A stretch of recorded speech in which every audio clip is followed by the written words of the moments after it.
once you get your degree, because of the way the world is, you must introduce and incorporate certain skill sets like IT, management, marketing, and so on and so forth. That's the same thing that's happening in the justice sector. So Jonathan Abo is a lawyer, Mariam is a lawyer, HiiL is working in the justice sector where it brings lawyers and techies around to solve justice problems on behalf of people.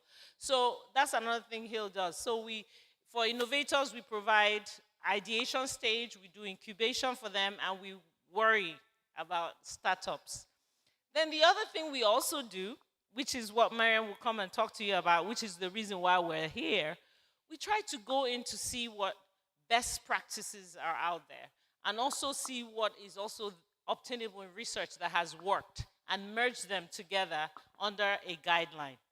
And Mariam is the lead for our guidelines development. So I'll let Mariam come to speak. But before I do that, before I hand over to Mariam, I just want you to remember that our mission at HiiL is to help 150 million people prevent or solve their most pressing justice needs by year 2030.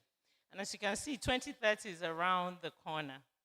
Having said that, I'd like to invite Mariam to give us her bit on the guidelines, how it was developed. And when Mariam comes up, she'll also challenge you. I'm waiting for you to come. She'll also challenge you to see how best you can apply it to your area of study. Thank you very much. Mariam, over to you. Thank you. Thank you very much, Ijeoma. Good afternoon, everyone. Ijeoma has made the introduction. I'm here to just give you a brief on how we came up with the land guideline. This is a hard copy of it, and the family guideline. This is the hard copy of it. This is how it looks like. It's very beautiful and very colorful. We'll give you the link so that you can download it. How did we develop the guideline for Ogun State?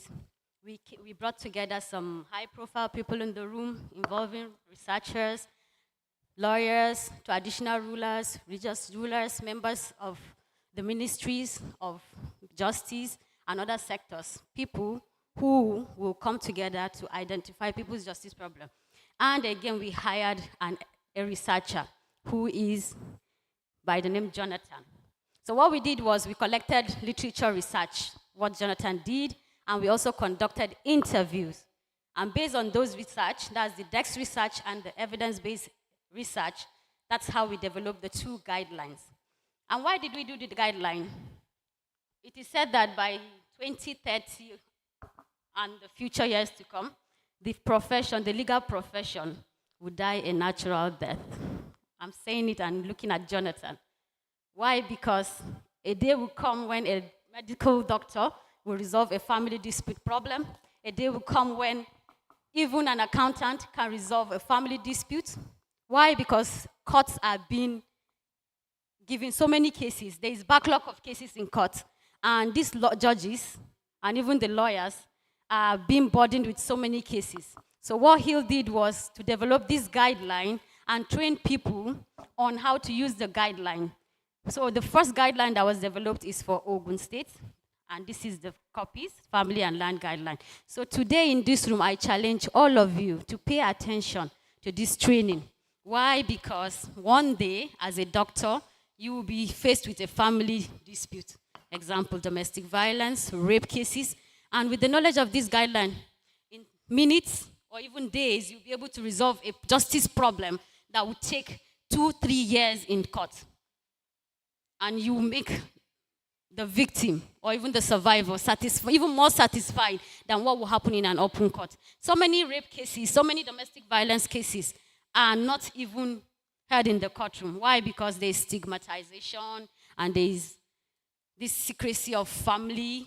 So if anybody here, any of you here can pay attention to this, I tell you one day you have your own dispute resolution center where you'll be able to resolve most of these dispute problems. And we also have the land guideline.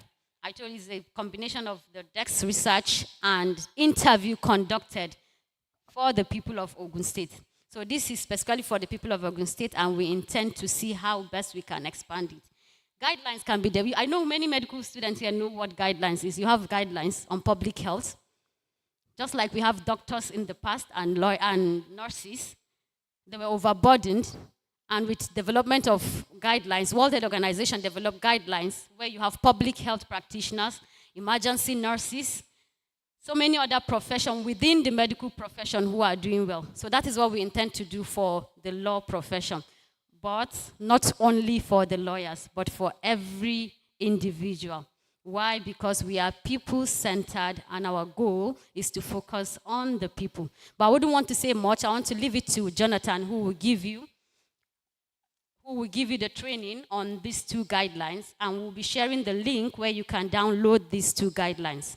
And as earlier stated, we will be issuing certificates to each and every one of you seated in this room today on the knowledge you've acquired by these two guidelines. Thank you very much, and enjoy the rest of the day. Miriam is trying to scare me. She said the legal profession will die. That means I'll have no job. Do you want me not to have any job? Anyway, she's correct. Because over time, we've done the same thing for too long. And so, the system is catching up with us.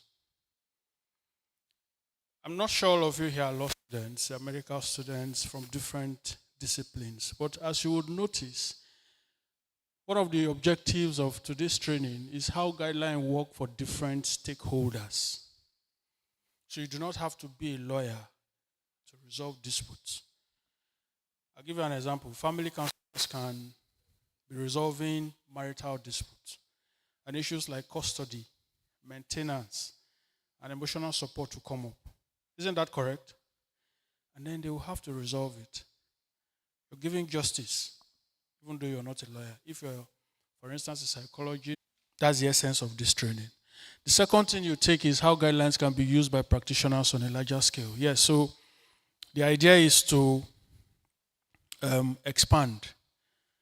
So you can have a counseling unit in your department. Offices, big corporations even do have these units in their companies. Sometimes when employees have mental, emotional, or family issues, they refer them. If you work, for instance, in an IOC, you have access to these services. And who knows? You take this training, you develop it further, and you decide to work in the field of ADR practice as a mediator, as a conciliator, for example. You do not have to be a lawyer to be a mediator. In fact, as a student, I'll advise that you take the certification exam or the Fellow Institute of Chartered Mediators and Conciliators. The conciliator, you do not have to be a lawyer to resolve disputes. And so that is why this training is important for you.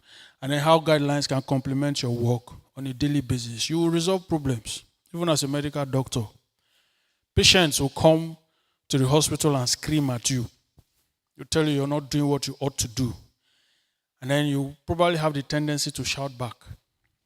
But you recall that you've been trained before and it can come in handy. So it can complement your work. So this is the major essence of this training. Because we are running on a very tight schedule, what we will do is run through the family modules first. And then as we go, we'll take note of your questions, we'll come back to answer them, and we'll have a case study. Because we do not want to take the whole day from you. It's already a sacrifice you've made, allowing us to come train you on a Sunday. So can we move straight to the media, please? Media. Can you please move the slides to the family? Keep going. Keep going, keep going.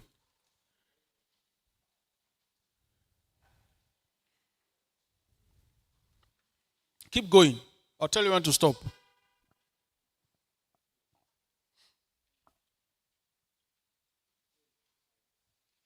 Yes. Please go back.